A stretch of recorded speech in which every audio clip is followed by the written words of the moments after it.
Alright boys, what's good?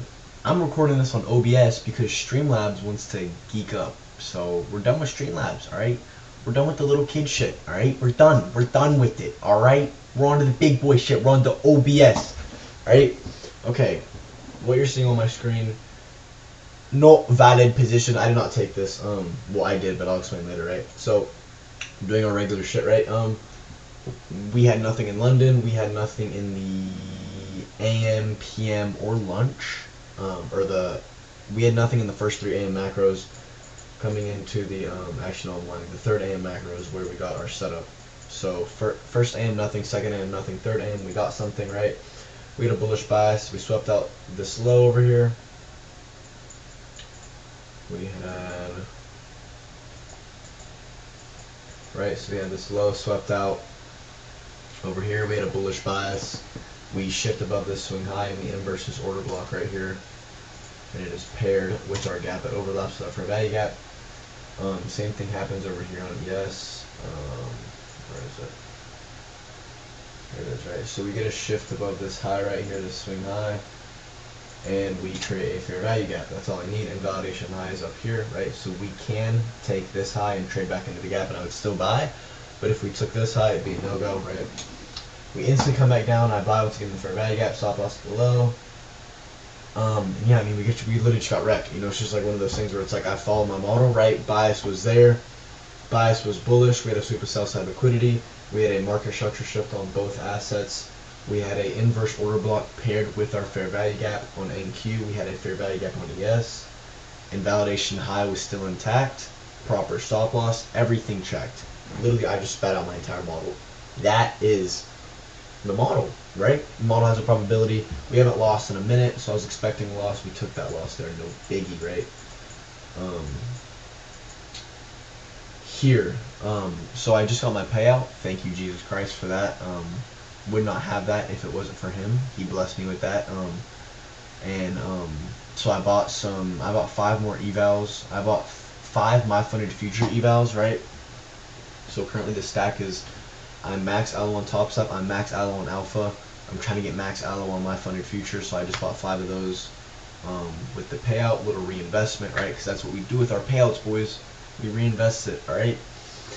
And then once I had those, right, they're evals, they don't fucking matter, okay? By the way, if you really need to, if you don't have a funded account, like you really need to get on a funded account as soon as possible, okay? Evals don't mean shit, okay? It's different if you don't have bread to just buy evals, right? But if you do, you need to just be buying evals and just gambling them, and I'm gonna explain by that, right? So this trade, I took this position with my 5 evals, right? So this is in the PM macro, and we were very close to taking this, but bias changed to neutral once we had this leg down because the 5-minute turned bullish, right?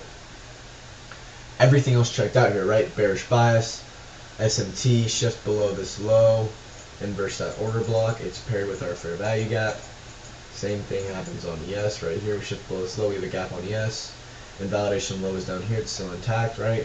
Tap into the first presented gap, stop loss was the high, right? This was valid, and I would have taken this if bias was right, but the bias was the only thing that was wrong off this, so I took this on my funded future evals, right?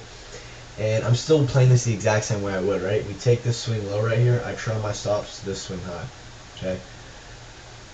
I get taken out of the position at this swing high, right? We've taken the swing low.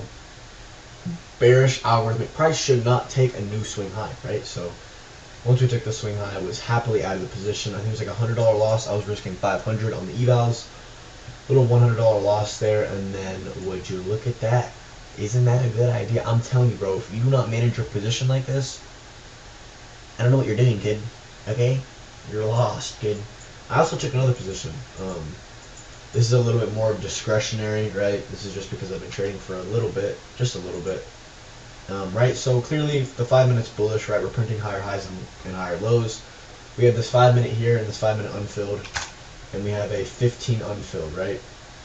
So some decent draw on liquidities for longs, right? I noticed that we just pumped and we just created a 5-minute gap, right? So if I get rid of this, okay, we've just created a 5-minute gap, okay? So if I have bullish targets and we're inside of a 5-minute bullish gap, I'm expecting us to respect this and go long to take out those targets, right? So what am I looking for? Just anything that's going to tell me that we're going to go higher, right? So we've retraced into the 5-minute here. We're in the 5-minute. So what's the easiest thing to do is wait for an inversion, right? It has to be the highest time frame. If you don't take the highest time frame inversion, you're literally cooked. You're cooked, right? So I'm on the 1-minute. I see we have 2 1-minute gaps. So I have to wait for both of these to get inversed, right? I go on the 2-minute. I see that we have a 2-minute gap, right? I go on the 3-minute. There's no 3-minute gap. So the highest time frame gap is the 2-minute, okay? So you wait for the 2-minute gap to get inversed, right? 2-minute gap gets inversed. I wait for a retrace to get into this position, right? I don't want to enter up here, right? I wanted to enter when we retrace into the inversion that we just inversed, right? I bought the second we got up into this inversion, and then TP was at this buy side right here, which was also the unfilled 5, the unfilled 15, right? Very good draw. And then, of course, with this, you always have to go break even at the internal high, right? So we tapped in this fair value gap, this inversion. I entered, we went up, took my break even, then we went down, and that was a good idea. So trade management is on fleek. I took that continuation model on the eval. That was a break even, and the other one you guys saw, I took a $100 loss out of 500. So yeah, awesome stuff. Yeah, dude, with evals, like, this is, if you have the ability to do this, it's very easy, right? So if you want to take a continuation model, this is literally all you need to take a continuation model. All you need is a high time frame fair value gap, a 5-minute or a 15-minute, okay? In this case, I was using this 5-minute, okay?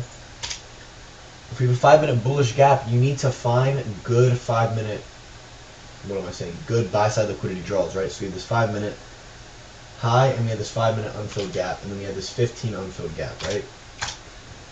Which is good enough for me, right? Tap into this higher time frame gap, 5-minute, and then take a lower time frame entry, right? 2-minute highest time frame gap all the way up to the 5-minute. So 1-minute, 2-minute, 3-minute, 4-minute, 5-minute.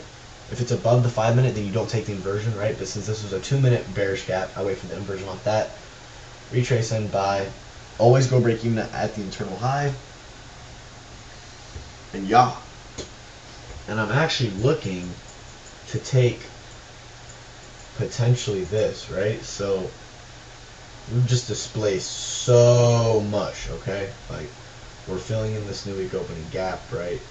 We're gonna have to have a retrace here, right? We've just gone completely up on my evals, right? Right, we're in the last macro too, so on my evals, right? I'm not taking this on my fundeds, okay? But I'm looking for a unicorn model, right? The thing I trade. And it's funny, why can't I go 15, 15, when I only go 16? Right, we do have a bearish bias, and I'll do bias for you guys right now. So right, we're inside of this bearish gap here, right? So the daily time frame is going to be bearish until we reach this swing low. Then it would turn neutral, okay?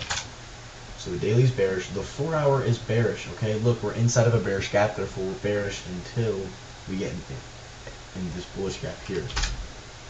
The 1-hour time frame is bearish, again, because of reasons. And at that point, I have 3 of the highest time frames telling me we're bearish. I don't give a fuck what the 15 says, even though we're bearish. Okay, I don't give a fuck what the 5-minute says, even though we're bearish. Okay, so that's how I do bias.